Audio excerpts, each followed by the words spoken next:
je prends l'exemple de T-Mobile, j'ai cherché immédiatement à connaître l'ampleur et les territoires en fait, concernés par la synchro.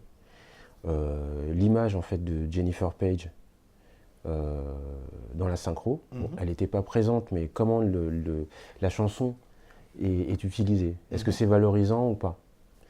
En l'occurrence, là, c'était quelque chose, c'était sur le registre de l'humour. C'est-à-dire que c'était une star du baseball qui cherchait en fait à avoir la bonne frappe. Donc il commençait par jouer du métal, après du hip-hop, et puis après il jouait un truc girly, qui était crush. Voilà. Et le mec réussit sa frappe là-dessus. Et donc voilà, bon, l'humour, etc., etc.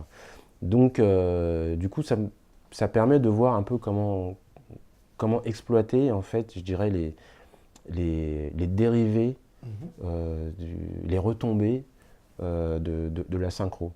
Donc j'ai regardé un peu, voilà, T-Mobile, c'est 72 millions d'abonnés, comment on peut rebondir là-dessus, est-ce qu'on peut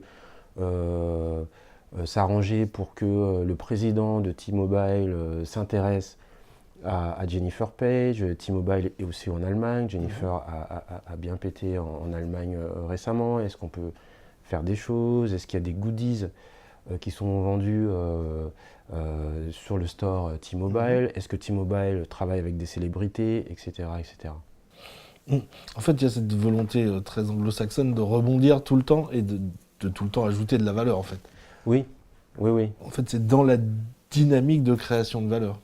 Exactement, exactement. C'est-à-dire que on cherche tout le temps à démultiplier.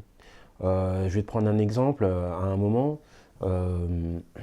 Jennifer me dit: ah tiens, il y a un jeune Australien qui s'appelle William Singe. Il a repris mon refrain pour faire une nouvelle chanson. Je fais: ah bon?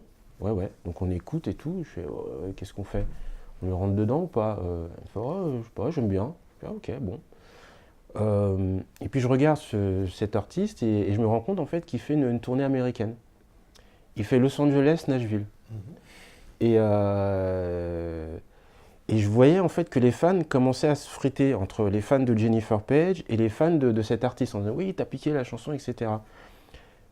Et j'ai proposé l'opération. Je dis: mais pourquoi est-ce qu'on ne ferait pas une unification? Est-ce qu'on ne ferait pas un truc intergénérationnel? Lui, il est tout jeune. Bon, toi, tu es des années 90. Est-ce qu'on ne peut pas vous réunir sur scène et lui, il chante sa chanson et à un moment, toi, tu chantes Crush et Tribute, etc. Et enfin, oui, oui, pourquoi pas. Donc, voilà. Donc, j'ai appelé le manager de William en disant: écoute, est-ce qu'on ne peut pas faire un truc à Los Angeles? Est-ce que William ne peut pas inviter Jennifer? Et puis, ça fera un bon petit clin d'œil, etc. Parce que j'ai vu que c'est sold out, il y a peut-être 10 000 personnes. Ça peut être cool. Donc voilà, William dit: ouais, ok, super, etc. Et voilà, on s'est arrangé. Donc le management de l'artiste a payé l'avion parce que bon, de France, on ne connaît pas trop les distances, mais bon, Nashville, Los Angeles, c'est quand même c'est beaucoup. C'est un peu comme Paris-New York presque. D'accord. Donc voilà. Et du coup, ça a permis un peu de réunir les fans. Et c'était une bonne idée parce que William, après, 4 mois après, il était dans le top 2 anglais. Ah oui. Avec, donc c'était intéressant. Donc effectivement, ça c'est la façon dont j'essaie de travailler, c'est-à-dire de partir de petits événements et de leur donner, de maximiser leur portée.